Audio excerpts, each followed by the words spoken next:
What do top performers and successful couples have in common? They both know the secret to managing their emotions under pressure. And that secret is what we call emotional alchemy. So just like an athlete preparing for a big game, you can train your mind to respond to relationship challenges with poise and resilience. And in this video, I'm going to show you how. So do you ever find yourself getting irrationally upset at your partner over minor things? Maybe they forgot to do the dishes, or they came home late from work, or they insulted you. You felt insulted or offended. And suddenly you're seeing red and a small issue spirals into a massive fight. If that sounds familiar, then you're not alone. Most couples struggle with emotional regulation at times.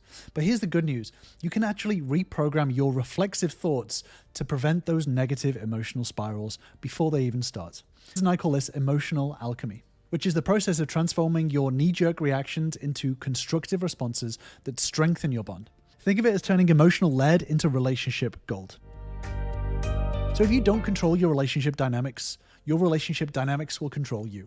The only way to control the relationship dynamics is to master your own emotions. And once you do that, you'll be able to handle every single interaction, challenge, and problem that comes your way. Because then your behaviors don't impact your partner, and they will have less need to have their own protective behaviors themselves. So managing your emotions in a relationship isn't just a nice to have. The stakes are actually really, really high. And if you don't get a handle on your emotional reactivity, then you're going to find yourself stuck in a never-ending shitty cycle. It starts when your partner says or does something that rubs you the wrong way. And then in a split second, you go from 0 to 100, interpreting their actions in the most negative light possible. And then the emotional outburst, right? You say things you instantly regret, your partner gets defensive, and boom, you're in a full-blown argument. Let's say you get triggered by a hurtful comment from your partner. In that instant, you go from calm to enraged, and you completely lose your cool. And then a few minutes later, when the dust settles, you feel regret. You promise yourself that you'll handle it better next time. But then fast forward a week, and the exact same thing happens again. That promise that you make to yourself and to your partner happens again. But the next time it happens, it gets worse, because on top of that, you feel shamed because it happened again.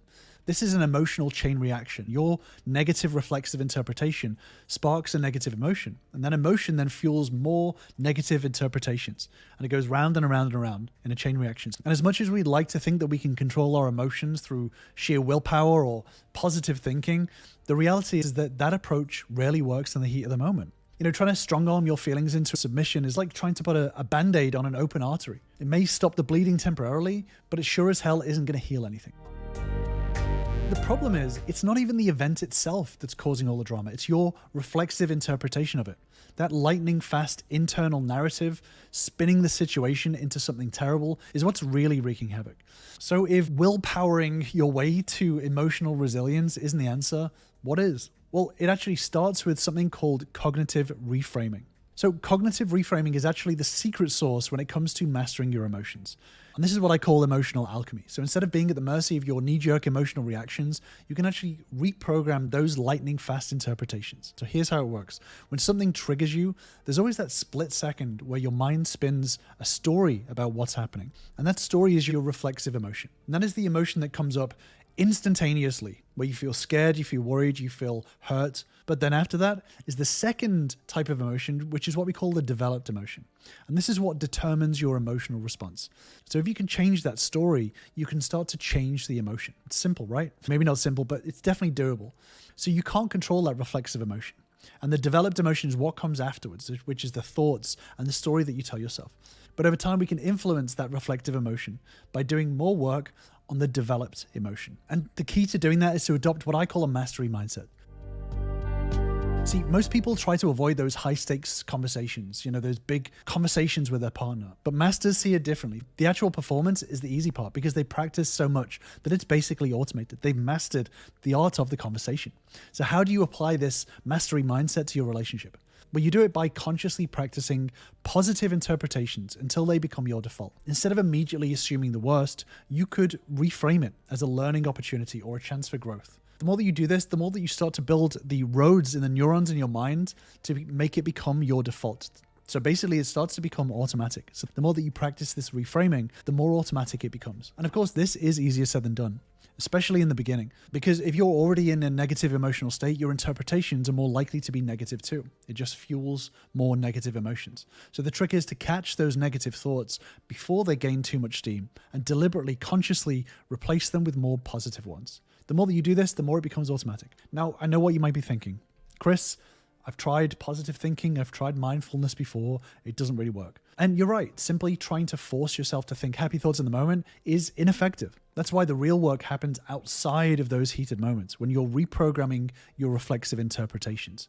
You know, there's the phrase, what you need on game day, find it in practice. And that's exactly how emotions work as well. If you're proactively preparing yourself and practicing, when the big situations come up, then you're actually more prepared emotionally because your brain has already been through it. So for example, let's say you have a tendency to interpret your partner's mistakes as a character flaw. Every time they screw up, you see it as proof that they're fundamentally flawed. But if you practice ahead of time, reinterpreting the situation as a positive one, as a chance to connect and grow, then suddenly your partner's behaviors become a lot less threatening, and it becomes a lot easier for you to be able to handle your emotions. The beauty of this approach is that once you've started to put in the work to reprogram your interpretations, emotional control becomes a lot easier. This is why we call it emotional alchemy, because you're taking difficult and challenging situations and turning it into positive ones. So no matter what challenges come your way, you're ready for them. A bit of a warning. Reprogramming your emotional responses is a journey. It's not some quick fix. It takes time, it takes effort. It requires a willingness to confront some pretty deeply ingrained patterns in yourself. In fact, there are 3 distinct stages on the path to emotional alchemy. The first stage is what we call emotionally fragile. This is where a lot of people get stuck, especially early on in their personal growth journey. If you're emotionally fragile, it means that your emotions are essentially running the show. You're easily overwhelmed by your feelings. You have a hard time bouncing back from setbacks, always trying to avoid emotionally challenging situations. So for example, let's say your partner says something that rubs you the wrong way and you're suddenly spiraling out of control. You might lash out, you might shut down, or just generally feel like you can't cope. If that sounds familiar, that's emotional fragility in action. The more that you practice, the more that you can get to the next stage, which is emotional resilience. And this is where you start to develop some coping mechanisms and emotional regulation skills. So you're not as easily thrown off balance by stressors, and you're able to recover more quickly when things do get tough. This is essentially where you're surviving tough situations. Bottle up your emotions in the moment and not lash out, but you're still internally quite stressed, but you're surviving through it. So for example, life throws you a curveball, and instead of getting completely derailed, you're able to sort of take a step back, regroup, and keep moving forward.